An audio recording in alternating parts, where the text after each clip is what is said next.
ఆశ్రయ దీవెనా ప్రయాసపడి సమస్త జనులకు విశ్రాంతినిచ్చే దీవెనా దుఃఖిత పీడిత నిరాధారులకు ఆశ్రయ దీవెనా అనుదిన రక్షణ సువార్తనందించు పరమ నివేదనా అనుదిన రక్షణ సువార్తనందించు పరమ నివేదనా యేసయ్య దీవెనా యేసయ్య దీవెనా యేసయ్య దీవెనా యేసయ్య దీవెనా.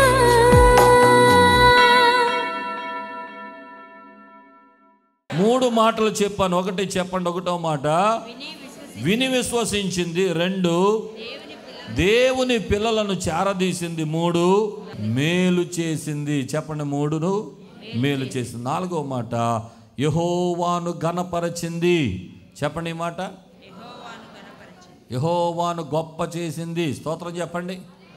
రైట్. ఒకసారి 2వ అధ్యాయం 9వ వచనం. ఆమె వారున్న మిద్దె మీదకి ఎక్కి ఇట్లా నేను యెహోవా ఈ దేశమును మీకు ఇచ్చుచున్నాడనియు మీ వలన భయము పుట్టుననియు మీ భయము వలన ఈ దేశ నివాసులందరికీ ధైర్యము చెడుననియు నేను ఎరుగుదును. స్తోత్రం చెప్పండి అందరూ ఒకసారి గట్టిగా. ఆమె ఏమంటుంది? యెహోవా ఈ దేశమును మీకు ఇచ్చేస్తున్నాడు. ఎవరితో చెప్తుంది? వేగుల వారికే తెలుసో తెలీదో అది వస్తుందని. వేగుల వారికే ఇంకా దేశం మీద ఒక అవగాహన లేదు. అలాంటిది ఈవిడ చెప్పేస్తుంది. ఏమని? యెహోవా ఖచ్చితంగా ఈ దేశాన్ని మీకు. అవిశ్వాసురాలు, ఒక వేశ్యగా పిలువబడింది, ఒక పాపాత్మురాలు క్యారెక్టర్లో ఉన్నది. ఆమె దేవుని గురించి వింటమే కాదు, హృదయంలోనికి చేర్చుకుంటమే కాదు, దేవ జనాంగానికి ఇంటిలో స్థానం ఇవ్వటమే కాదు, వారికి మేలు చేయటమే కాదు, వారికే చెప్తుంది దేవునిని ఘనపరిచే గొప్ప చేసే గొప్ప మాటలు. స్తోత్రం కలుగును గాక. స్తోత్రం చెప్పండి. హల్లెలూయా. ఈ మూడు అనుభవాలతో పాటు 4వ అనుభవం మనకు ఉండాల్సింది ఏంటంటే ఎల్లప్పుడూ దేవునిని ఘనపరిచేవారుగా ఉండాలి. స్తోత్రం చెప్పండి. ఎల్లప్పుడూ దేవునిని. ఇతరులకు దేవుని గురించి చెప్పాల్సి వస్తే దైవ కార్యాలన్నీ హైలైట్ చేసి చెప్పాలి మనం. ఆమెన్. ఆయన మామూలు దేవుడు కాదండి. ఆయన చేసే అద్భుతాలు మీరు చదివితే నిజంగా మీ గుండెలు కరిగిపోతాయి. అలాంటి అద్భుతాలు చేసే దేవుడు అని ఆయన గురించి ఘనముగా చెప్పగలిగే ఆత్మీయ స్థితి, ఆ దేవుడిని గొప్ప చేసే ఆత్మీయ స్థితి మనలో ఉండాలి. స్తోత్రం కలుగును గాక. చదవండి మాట. యెహోవా ఈ దేశమును మీకు ఇచ్చుచున్నాడనియు మీ వలన మాకు భయం వేసేస్తుందయ్యా బాబు. మీ భయము వలన ఈ దేశ నివాసులందరికీ ధైర్యము చెడుననియు నేను ఎరుగుదును. స్తోత్రం చెప్పండి. హల్లెలూయా. ఇంకా కిందకు వస్తే 11వ వచనం ఇందాక చదివిన మాట. పైన ఆకాశం అందే గాని కింద భూమి అందే గాని దేవుడే, యెహోవాయే దేవుడు. స్తోత్రం చెప్పండి. ఏమంటే ఆవిడ వచ్చి ఏళ్ళకు సువార్త చెప్పే పరిస్థితిగా వచ్చేసింది. స్తోత్రం చెప్పండి ఒకసారి. యెహోవా దేవుడు గల ప్రజలను ఆమె ఇంట్లో పెట్టుకుని వారికే యెహోవా గురించి చెబుతుందంటే ఆమెలో ఎంత అచంచలమైన విశ్వాసము భక్తి పెంపొందించుకొని ఏ రీతిగా దేవునిని ఘనపరుస్తుందో ఒకసారి ఆలోచించాలి. కనుక మనం దేవుని పిల్లలం, ఆయన రక్తము చేత కడగబడిన వారం, ఆయన జనాంగం. రోజుకు ఒకసారైనా అనేకుల ఎదుట యెహోవా నామమును మనము ఘనపరచాలి. స్తోత్రం చెప్పండి. ఘనపరచాలి. ఆమేన్ చెప్పండి. దేవుడండి, ఆయన మహాకృప అండి. అబ్బాబాబా, ఆయన గురించి చెప్పడానికి అసలు నోరు సరిపోదండి, మాటలు చాలవండి. చెప్పండి కొంతమంది కానీ యేసయ్య వార్త. స్తోత్రం కలుగునుగా. ఆయన గొప్పతనాలు చెప్పండి. రోడ్డు మీదకి వెళ్తున్నప్పుడు మనలో క్షేమంగా తిరిగి వస్తున్నావే, ఆయన కృపను జ్ఞాపకం చేసుకో. ఆయన చేసే అద్భుతాలు, ఆయన చేసే ఆశ్చర్యకార్యాలు ఇతరులకు ప్రకటించడానికి అబ్బా మనస్ఫూర్తిగా ఇష్టపడు, హృదయపూర్వకంగా ఇష్టపడు. ఆయన నామమును గొప్ప చేయి, ఆయన నామాన్ని గొప్ప చేయి. ఈ రాహాబు ఏ రీతిగా దేవుని నామాన్ని ఘనపరిచిందో మనము కూడా మన నిజ జీవితంలో ఎల్లప్పుడూ దేవునిని ఘనపరిచేవారుగా ఉండాలి. స్తోత్రం కలుగును గాక. విని విశ్వసించేవారు కుటుంబానికి దీవెనకరంగా ఉంటారు. 2, దేవుని పిల్లలను చేరదీసేవారు కుటుంబానికి దీవెనకరంగా ఉంటారు. 3, మేలు చేసేవారు కుటుంబానికి దీవెనకరంగా ఉంటారు. 4, యెహోవాను ఘనపరిచేవారు కుటుంబానికి దీవెనకరంగా ఉంటారు. స్తోత్రం చెప్పండి హల్లెలూయా. మీరు మీ కుటుంబంలో ప్రభువుని ఘనపరిచేవారైతే మిమ్మల్ని బట్టి మీ ఇల్లంతా దీవెనకరంగా మారిపోతుంది. ఆమేన్ హల్లెలూయా. చెప్పండి హల్లెలూయా, చెప్పండి హల్లెలూయా. ప్రతి అడుగడుగున దేవుని కార్యాలు జ్ఞాపకం చేసుకుంటూ ఉండాలి. నేను ఏమంటానంటే సువార్త చెప్పడం అంటే పెద్ద పెద్ద మర్మాలు తీసి ఆ ప్రకటన గ్రంథంలో ఎలాగుంది, మత్తయి సువార్తలు ఎలాగుంది, లోక సువార్తలు ఎలాగుంది అని తెలియనోడికి రెఫరెన్స్లు చెప్పి బుర్ర తినక్కర్లేదు. దేవుడు మీ జీవితంలో ఎలాంటి గొప్ప కార్యాలు అనుదినము జరిగిస్తున్నాడో ఆ విషయాలను చెప్పడమే గొప్ప సువార్త. అదే గొప్ప సాక్ష్యం. స్తోత్రం కలుగునుగాక. ఆ మాటల ద్వారా ఎల్లప్పుడూ దేవునిని ఘనపరచండి. దేవునిని ఘనపరిచే స్వభావం మీలో ఉంటే ఖచ్చితంగా దేవుడు మన జీవితాల్లో ఆశ్చర్యమైన కార్యాలు చేస్తాడు. మనల్ని ఎలా వాడుకుంటాడంటే మన కుటుంబం అంతా మన ద్వారా రక్షించబడే రీతిగా దేవుడు మనల్ని వాడుకుంటాడు. స్తోత్రం కలుగునుగాక. చెప్పండి హల్లెలూయా. ఇక 5వ మాటకు వద్దాం. 5వ మాట 4 మాటలు చెప్పండి. 1, విని విశ్వసించింది. 2, దేవుని పిల్లలను చేరదీసింది. 3, మేలు చేసింది. 4, యెహోవాను ఘనపరిచింది. ఆమేన్. 5వ మాట రాజు కంటే ఎక్కువగా దేవునికి భయపడింది. చెప్పండి, రాజు కంటే ఎక్కువగా దేవునికి భయపడింది. అందరూ చెప్పండి, రాజు కంటే ఎక్కువగా ఎవరికి భయపడిందా? రాజుకు భయపడిందా, దేవునికి భయపడిందా? 2వ అధ్యాయం 2, 3, 4 వచనాలు చదువుదాం. దేశమును వేగు చూచుటకు ఇశ్రాయేలు యొద్ద నుండి మనుషులు రాత్రి వేళ ఇక్కడికి వచ్చిరని యెరికో రాజునకు వర్తమానం వచ్చింది. వెంటనే రాజు ఏం చేశాడు? అతడు నీ యొద్దకు వచ్చి నీ ఇంట చేరిన మనుషులను వెలుపలకు తీసుకురమ్ము, వారి దేశమంతటిని వేగు చూచుటకై వచ్చిరని చెప్పుటకు రహాబునొద్దకు మనుషులను పంపగా ఆ స్త్రీ 2 మనుషులను తోడుకొని వారిని దాచిపెట్టి, మనుషులు నా యొద్దకు వచ్చిన మాట నిజమే, వారెక్కడి నుండి వచ్చిరో నేను ఎరుగను, చీకటి పడుచుండగా గవిని వేయబడు వేళను ఆ మనుషులు వెలుపలికి వెళ్ళిరి, వారెక్కడికి పోయిరో నేను ఎరుగను, మీరు వారిని శీఘ్రముగా తరిమిదిరా పట్టుకుందరు. స్తోత్రం చెప్పడం సరిగట్టిగా. ఇంట్లో దాచిపెట్టేసి రాజుగారి తరపున వచ్చిన మనుషులను కూడా మాయ చేసేసిందండి కదా. ఒకవేళ రాజుగారి మనుషులు కదా, ఏ అధికారమైన వాళ్ళకి ఉంటుంది.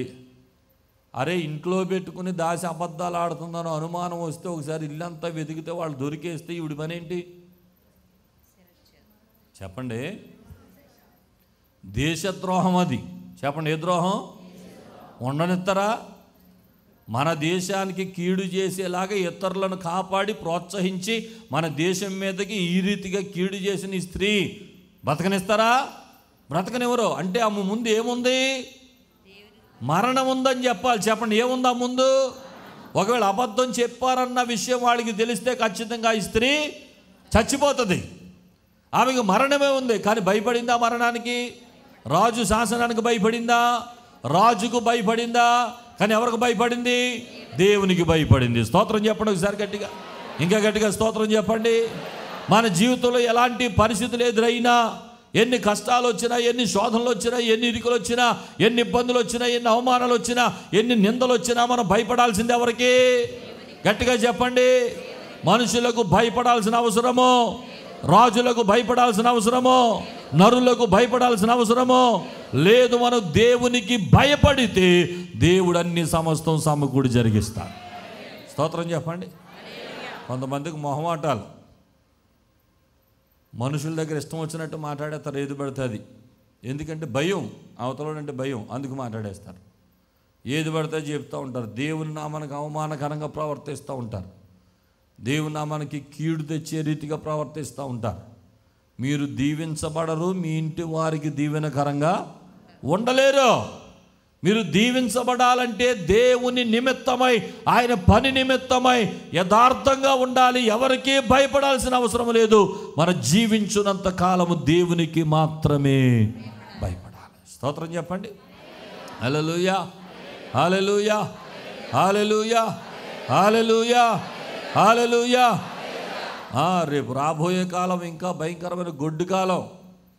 క్రైస్తవ విశ్వాస జీవితంలో యేసయ్య పేరు ప్రకటిస్తే కాళ్ళు తీసేస్తాం, చేతులు తీసేస్తాం, నరికేస్తాం, చంపేస్తాం. ఫలానా పదాలు నోరు తెరిచి చెప్పు అని నిన్ను బలవంతం చేసే రోజులు రాబోతున్నాయి. ఏం చేయాలి? మరణానికి భయపడాలా? రాజుకు భయపడాలా? దేవునికి భయపడాలా? మరణానికి భయపడాల్సిన అవసరం, మనం ఎప్పుడో మరణంలో దాటేసాం. స్తోత్రం చెప్పండి. ఏమండి, ఇది చచ్చిపోయేది ఒకసారి చచ్చిపోతాం. అదేదో ప్రభు కోసం చచ్చిపోతే నిరంతరం జీవిస్తాం. ఒకవేళ ఇక్కడ భయపడి కనుక ప్రభు కోసం సమస్తాన్ని త్యాగం చేయకుండా మనుషులకు, రాజులకు, ప్రభువులకు, దేవుళ్లకు భయపడి, ఇతరమైన వారికి భయపడి, దేవుని నామాన్ని ఒప్పుకునే రీతిగా జీవించకుండా అవమానకరంగా బ్రతికితే యుగయుగాలు చావు ఉంటుంది. యుగయుగాలు చావు ఉంటుంది. అక్కడ అగ్ని ఆరదు. వద్దు, అందులో పడద్దు. ఎంతసేపు కొట్టగలరో చెప్పండి? ఎంతసేపు కొట్టగలరో? మనిషి ప్రాణం ఎంతలో పోతుంది చెప్పండి? అర్థమైందా? సత్య ప్రభు కోసం సావాలంతే. బ్రతికితే ప్రభు కోసం బ్రతకాలి. నా మట్టుకైతే బ్రతుకుట క్రీస్తే, చావైతే. క్షయమైన ఈ లోకం కోసం తాపత్రయపడకండి. క్షయమైన ఈ లోకం కోసం అబద్ధాలు చెప్పకండి. క్షయమైన ఈ లోకం కోసం అబ్బే నేను క్రైస్తవుడు కాదని ఎక్కడ పలకండి. నువ్వు క్రైస్తవుడు అయినందుకు ఆ పేరును బట్టి దేవునిని మహిమపరచమని బైబిల్ చెప్తుంది. స్తోత్రం చెప్పండి సరే. నీ ఉద్యోగం తీసేస్తావు. నువ్వు క్రైస్తవుడు అని పేరు పెట్టుకుంటే నీ ఉద్యోగం తీసేస్తావు. ఉద్యోగం కావాలా? యేసే కావాలా? ఉద్యోగం లేకుండా నిన్ను కోటేశ్వరుడుగా చేయగలిగిన వాడు ఆయన. స్తోత్రం చెప్పండి ఒకసారి గట్టిగా. నీ ఉద్యోగాలు లేకపోయినా నిన్ను పై స్థానంలో కూర్చోబెట్టగలిగిన వాడు, నీకు అన్ని సమకూర్చి జరిగించగలిగిన వాడు, ఏ ఆధారము లేనటువంటి ఏలియాను కాకులతో ఆహారం పంపించి ఆయన పోషించిన దేవుడు, ఒక విధవరాలు ఇంటికి పంపించి పోషించిన దేవుడు, ఆయన నమ్మిన వారిని ఆకలితో ఉంచే దేవుడు కాదు. స్తోత్రం చెప్పండి. ఉద్యోగం లేకపోతే సంపాదించుకోలేనండి. సంపాదన లేకపోతే బిల్డింగ్లు కట్టలేనండి. బిల్డింగ్లు ఏమో అక్కర్లేదండి. మనకి దేవుడు ఉండడానికి గూడిస్తాడు, నీడిస్తాడు, భోజనం పెడతాడు, వస్త్రాలు ఇస్తాడు. స్తోత్రం చెప్పండి. ఇంకా అంతకు మించి కావాల్సింది ఏమీ లేదు. 4 అంతస్తులు కట్టు, నీకు మిగిలేది 6 అడుగులు గొయ్యే. ఎవరైనా చెప్పేది అదొకటే. దానికోసం ఎందుకు 4 అంతస్తులు కట్టేయటం? నీ తర్వాతోడు ఉంచుతాడో అమ్మేసుకుని వెళ్ళిపోతాడో కూడా తెలియదు. తాపత్రయపడకండి. దేవుడు ఇచ్చిన దాంతో తృప్తి పడదాం.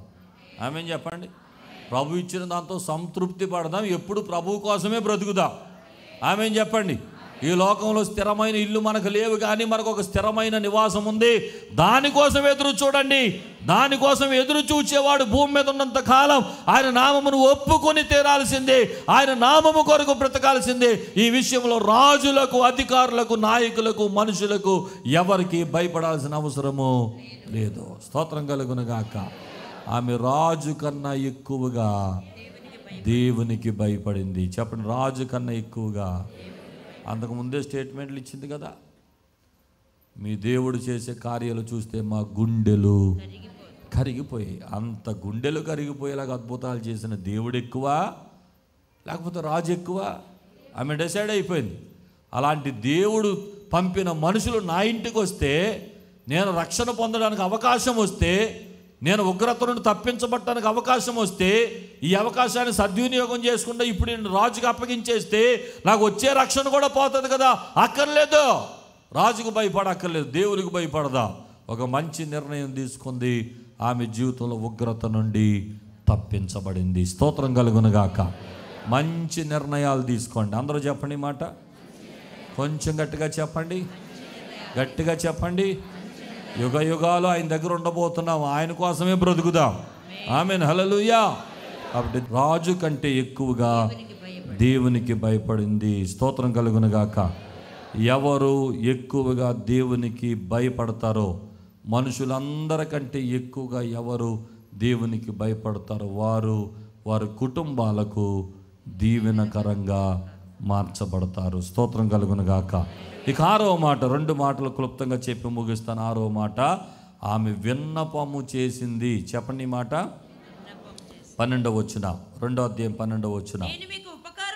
నేను మీకు ఉపకారము చేసి తిని గనుక మీరును నా తండ్రి ఇంటి వారికి ఉపకారము చేసి నాకు నిజమైన ఆనవాలు ఇచ్చి చాలు. స్తోత్రం చెప్పండి, గట్టిగా చెప్పండి, గట్టిగా చెప్పండి.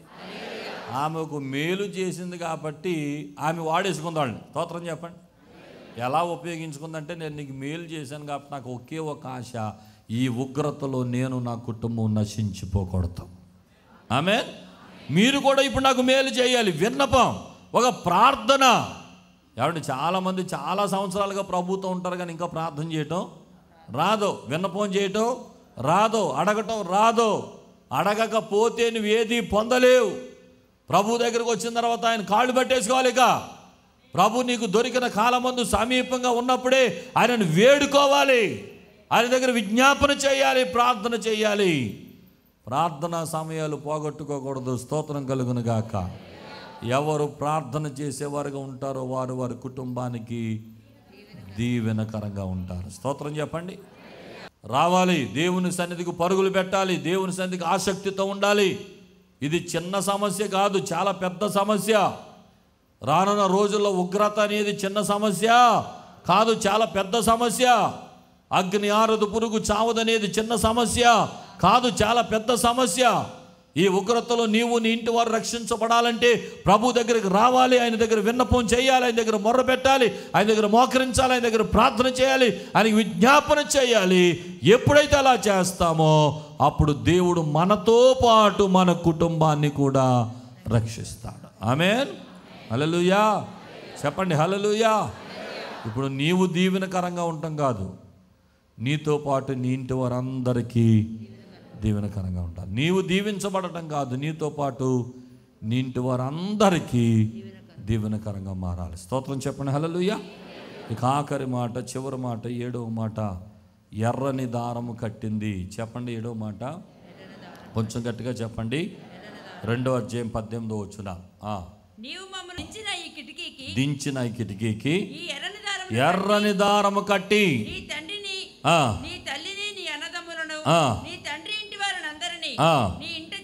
స్తోత్రం చెప్పండి, హల్లెలూయా.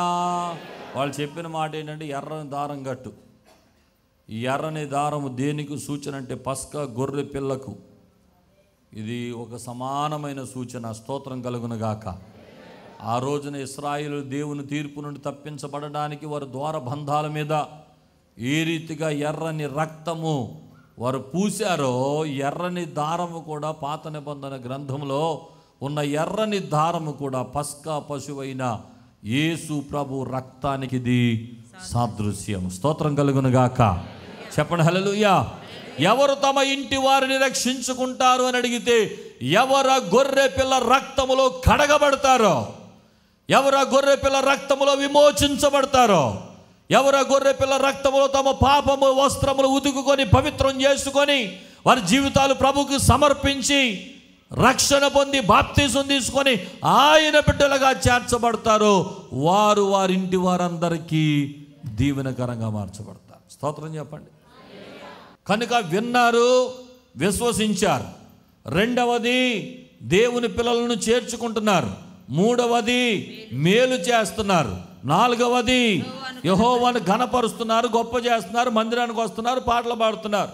ఐదవది దేవునికి భయపడుతున్నారు, మంచిది. 6 ప్రార్థన కూడా చేస్తున్నారు. ఇవన్నీ జరుగుతున్నాయి కానీ చాలామంది జీవితంలో ఆయన రక్తంలో కడుగుబడిన అనుభవాలు లేవు. ఆ ఉగ్రత దినమున నీ ఇంటి మీద యేసు రక్తం కనపడాలి. స్తోత్రం కలుగును గాక. నువ్వు యేసు రక్త సంబంధి అనే సూచన దేవునికి తెలియాలి. స్తోత్రం చెప్పండి. మీ నుదుటి మీద ఆయన రక్తం కనపడాలి. స్తోత్రం చెప్పడం సరిగట్టిగా. మీ మీద యేసు రక్తము ప్రవహించింది, మీరు కడగబడిన వారు అనేటువంటి విషయాన్ని ప్రభువుకు తెలిసిపోతాయి అన్ని. స్తోత్రం కలుగును గాక. హల్లెలూయా. కాబట్టి ఎర్రని దారం ఈరోజు కట్టబడాలి మీకు. ఆమేన్. ఆ ఎర్రని దారము కట్టబడాలి. యేసు రక్తములో ప్రతి పాప జీవితము కడగబడాలి. ఆమేన్.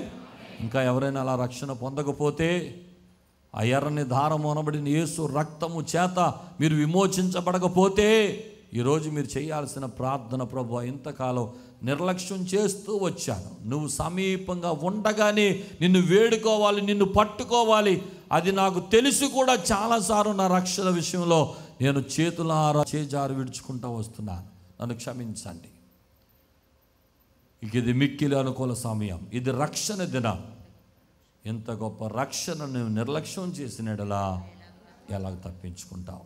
ఆయన రాకడ ఎప్పుడుందో మనకు రాకడకు సూచనలు అన్నీ కనపడిపోతున్నాయి, అన్నీ కనపడిపోతున్నాయి. దేశం మీదకి దేశం, ప్రజల మీదకి ప్రజలు, రాజ్యం మీదకి రాజ్యం లేచిపోతున్నాయి, భూకంపాలు జరుగుతున్నాయి, ఏమంటే కరువులు వస్తున్నాయి, చాలా భయంకరమైనటువంటి పరిస్థితులు సంభవిస్తున్నాయి. ఇవన్నీ రాకడకు ముందు జరిగే సూచనలు.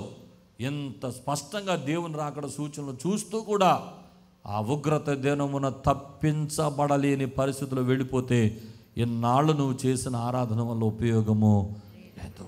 యేసు దేవుడని నీ హృదయమందు విశ్వసించి నోటితో ఒప్పుకొని నమ్మి బాప్తిస్మము పొందువాడు రక్షించబడతాడు, నమ్మని వానికి శిక్ష విధించబడుతుంది. కనుక సంఘములో కాదు ఉండాల్సింది, దేవుని రాజ్య సంబంధిగా ఉండాలి. స్తోత్రం కలుగును గాక. మందిరములో ఒక విశ్వాసిగా కాదు బ్రతకాల్సింది, దేవుని కుడి పార్శ్వమును కూర్చునే వ్యక్తిగా బ్రతకాలి, ఆయన రాజ్య సంబంధిగా జీవించాలి. కనుక అలా జీవించడానికి రోజున రాహాబు ఏ రీతిగా తను రక్షించబడి తన కుటుంబం అంతటిని రక్షించుకుందో, ఆ రీతిగా ప్రభువా నా జీవితంలో కూడా నీ కార్యాలు జరిగించండి, నన్ను కూడా నా కుటుంబ రక్షణలో ఒక పాత్రగా వాడుకోండి అని ప్రార్థన చేద్దాం. తలలు వంచండి, కళ్ళు మూసుకోండి, ప్రార్థన చేద్దాం. ఈ ఉదయకాల సమయమందు ప్రభు మనతో మాట్లాడారు. మన జీవితంలో ఎన్నో అద్భుతాలు, ఎన్నో ఆశ్చర్య కార్యాలు ఇప్పటికే దేవుడు చేశాడు. అవన్నీ వింటున్నప్పుడు, చూస్తున్నప్పుడు మన గుండెలు కరిగిపోయాయి అనే మాట ప్రభువుని గురించి చెప్పగలిగే ఆధ్యాత్మిక జీవితం ఉండాలి. కుడి చేతులు పైకెత్తండి, అందరూ నోరు తెరవండి, హృదయపూర్వకంగా యేసుకు స్తోత్రాలు చెప్పండి, వందనాలు చెప్పండి, హల్లెలూయా చెప్పండి హృదయపూర్వకంగా. ప్రభువా నేను నా ఇంటి వారందరినీ రక్షించుకునే ఆధ్యాత్మిక స్థితి నాలో ఉండాలి నాయనా, నా ఇంటి వారందరికీ దీవెనకరంగా ఉండాలి. ఆ ఉగ్రతలో మేము ఎవరు ఉండకూడదు ప్రభువా. నేను, నా తండ్రి ఇంటి వారు, నా అన్నదమ్ముడు, నా అక్క చెల్లెళ్ళు అందరూ కూడా ప్రభువా నీ రాజ్య సంబంధులుగా జీవించాలి, మమ్మల్ని ఆశీర్వదించండి అని అడగండి. ఆశీర్వదించండి, నీ ఇంటి వారికే కాదు, నీ వీధిలో ఉన్నవారికి, నీ అపార్ట్మెంట్లో ఉన్నవారికి, నీ గ్రామంలో ఉన్నవారికి, నీ దేశస్తులకు నువ్వు ఒక దీవెనకరమైన వ్యక్తిగా జీవించాలి. ఉగ్రత నుండి తప్పించగలిగిన దేవుడు, మరణా నుండి కాపాడగలిగిన దేవుడు, ఈ ఉదయకాల సమయం ముందు నిన్ను, నీ కుటుంబాన్ని రక్షించాలని ఆయన ఆశపడుతుండగా, ప్రభువా రహాబులో కనబడిన 7 కారణాలు నా జీవితంలో నేను కూడా తెచ్చుకుంటాను. నేను కూడా నిన్ను విని విశ్వసించే వ్యక్తిగా, నిన్ను చేరదీసే వ్యక్తిగా, తలుపులు తెరిచి నిన్ను నా గుండెల్లోనికి పెట్టుకునే వ్యక్తిగా, ఇదిగో నాయనా నేను ఉంటాను ప్రభు, అలా జీవిస్తాను నాయనా. మేలు చేసే వ్యక్తిగా నేను ఉంటాను ప్రభు, నేను ఘనపరిచే వ్యక్తిగా నేను ఉంటానయ్యా. రాజుల కంటే, మనుషుల కంటే ఎక్కువగా నీకు భయపడతాను ప్రభు.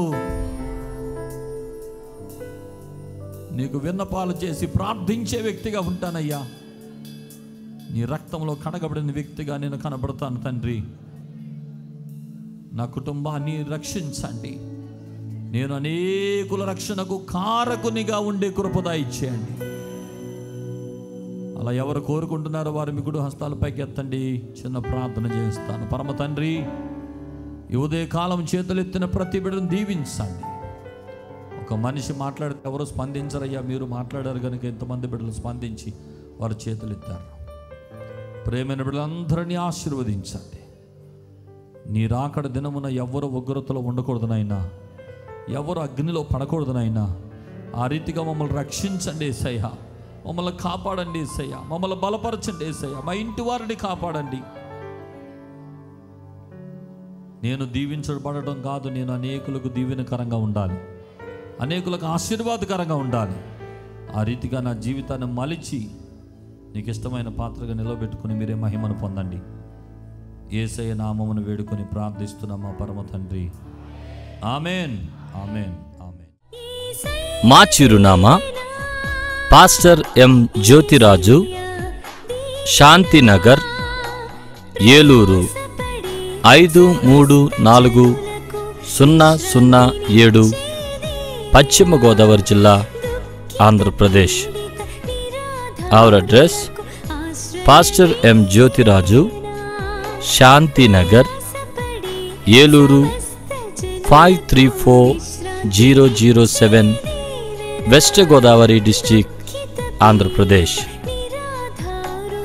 మా ఫోన్ నంబర్లు 8007773733 మరియు 800877774444.